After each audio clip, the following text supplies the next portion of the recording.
Well, I made it. 1.2 million words. 1.2 million words.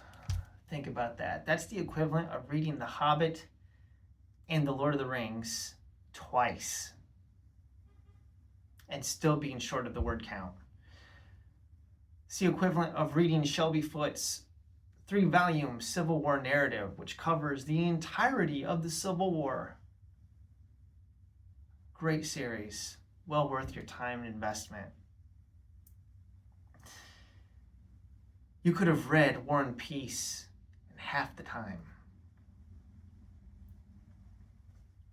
And you would have walked away feeling enriched, having read one of the great works of literary history. But no. Wasted hours, wasted days of my life gone that I can never get back. Days. And what do we find at the end of this journey? I'm not going to tell you what happens at the end,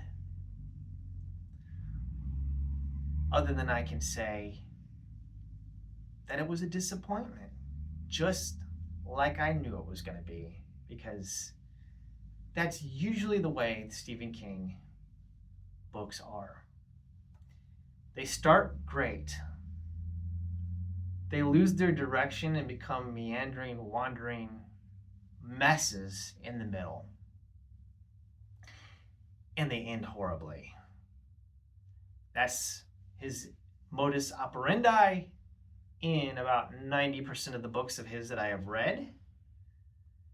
And that's what happens here. So I've read every book that Stephen King published from the 1970s, even his short story collections and the Bachman books.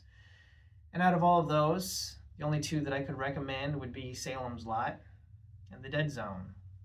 And I don't think either one of those had like a great ending. They had an okay ending.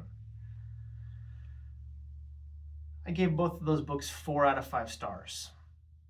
Everything else I've read from him, up to and including Firestarter and Cujo, and then these 7 books, has been disappointing. 20 years ago, I read 2 Stephen King novels that I didn't review here on this channel, and I will never reread them. The first Stephen King book I ever read was The Dreamcatcher. That was the one with the poop weasels. You know, the aliens that, they're like in the movie Alien, except instead of bursting out of your chest, they burst out of your nether regions while you're dropping a load. It's real classy, Stephen King. Gross. And the other book I read was Insomnia, which was an incomprehensible mess, a book that literally puts you to sleep. Insomnia is mentioned in this book. We have a character from Insomnia that shows up. Yeah, that's great. So that's all I'm going to say. A character from Hearts in Atlantis shows up in this. So if you've read Hearts in Atlantis and Insomnia, you'll go, oh, looky there. That's what Stephen King, I think that's the thing that's convinced everybody that the man is a genius, is that these little Easter eggs that he puts in the series that interconnects everything that he wrote, they're just totally taken in and enamored by that. You know, they're like, oh, look, it's a character from Salem's Lot. Oh, look, it's a character from Hearts in Atlantis. Oh, look, it's a character from Insomnia. Oh, look, here's a concept that I saw introduced in The Talisman or The Black House. You know, oh, look, here's this thing from this book. And it's like, who cares? Who cares? I mean, that's the type of thing that people got all jazzed up about in Ready Player One. Oh, look, it's the DeLorean from Back to the Future. Oh, look, it's the Iron Giant. Oh, look, who cares? It's these little fan servicey things. They're not enough to titillate and excite me. I don't care. Stephen King knew that the ending of this book was bad. That's why he literally stops the book and tells you, if you want to have the happy ending, stop reading here. If you read on, you will be disappointed. Who does that? And then in the afterword, he literally tells the audience in the author's note, he doesn't want to hear about your complaints. Save it. He doesn't want to hear it. And then he insults academics in the literary community. What does he say? There's this smarmy academic term for this, metafiction. I hate it. I hate the pretentiousness of it. Yeah. Because Stephen King is not a man of culture. He's a man that has contributed to the degradation of culture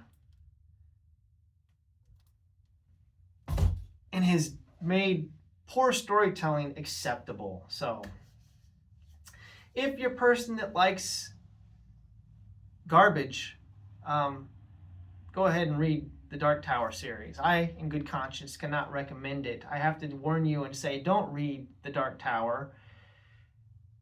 You won't be satisfied. Everybody that promotes this, I'm convinced, has Stockholm Syndrome because they simply can't accept that they wasted days of their life reading 1.2 million words.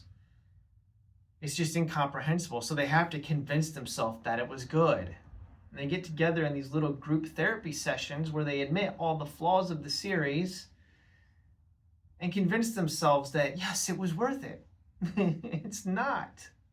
So, the one thing that was said in this book that makes sense is that there are other worlds than these, and I should have left there because there's other books out there, there are better authors out there, and I will not be wasting one more minute of my time with Stephen King. Thanks for watching.